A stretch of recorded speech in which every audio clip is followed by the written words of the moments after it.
Hello, everyone, and welcome back to another episode of CantoSense, where we are embracing Chinese culture for Christian living. We're here to navigate the complexities of the Chinese culture and look at it through a Christian lens. In our first episode, we talked about house clothes or okesam. Well, we are going to delve into frugality, specifically explaining to you house clothes.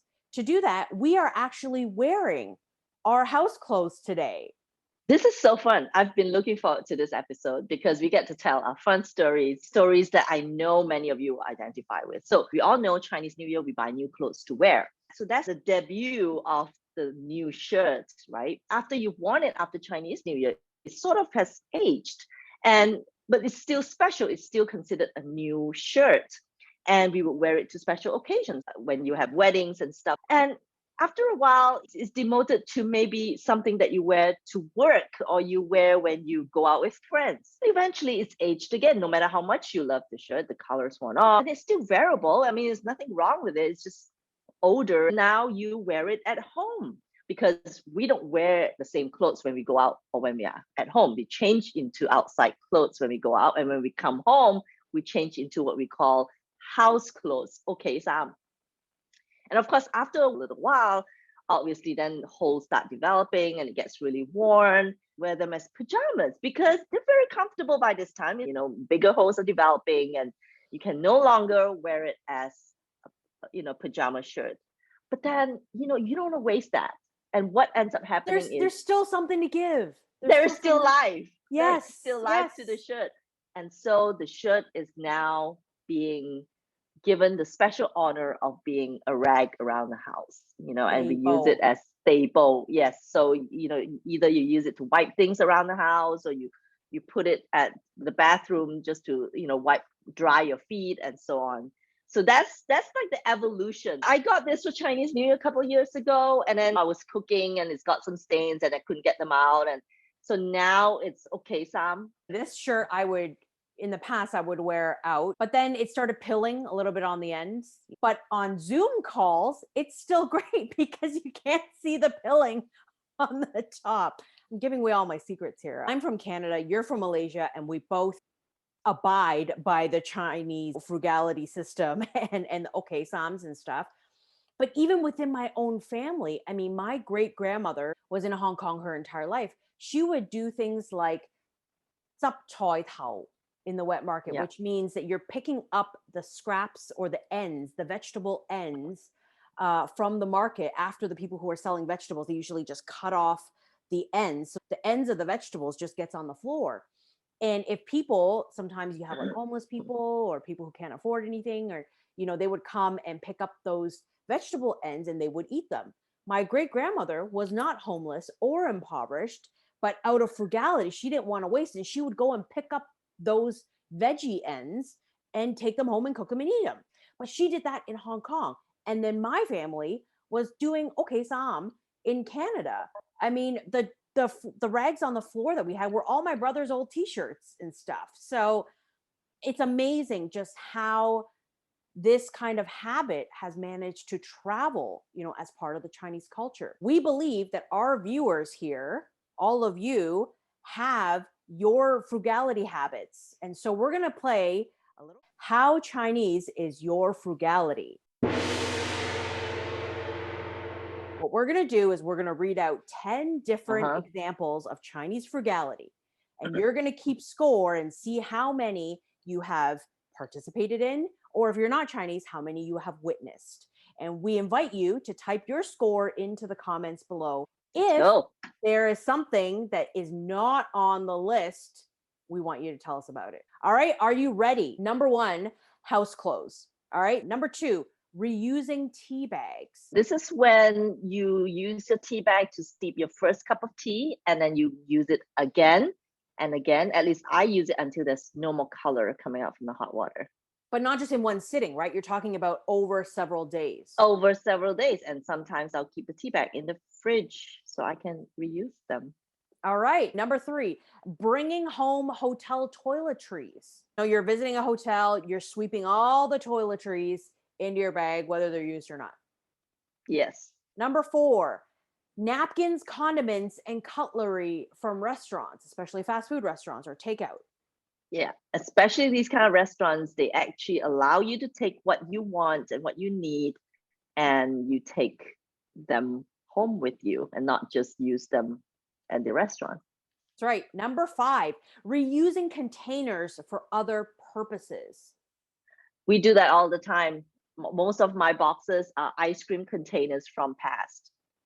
There you go. Number six, using old or broken suitcases for storage. Can you explain that? Yes, basically suitcases that wheels don't work or the lock don't work anymore, and you don't want to throw them away because they still have a life in them. So you use them as boxes around the house to put old clothes in there or winter clothes or whatever else that you can It's good find. storage. It's good It's good storage. storage. Number Yeah. seven, reusing gift bags and wrapping paper.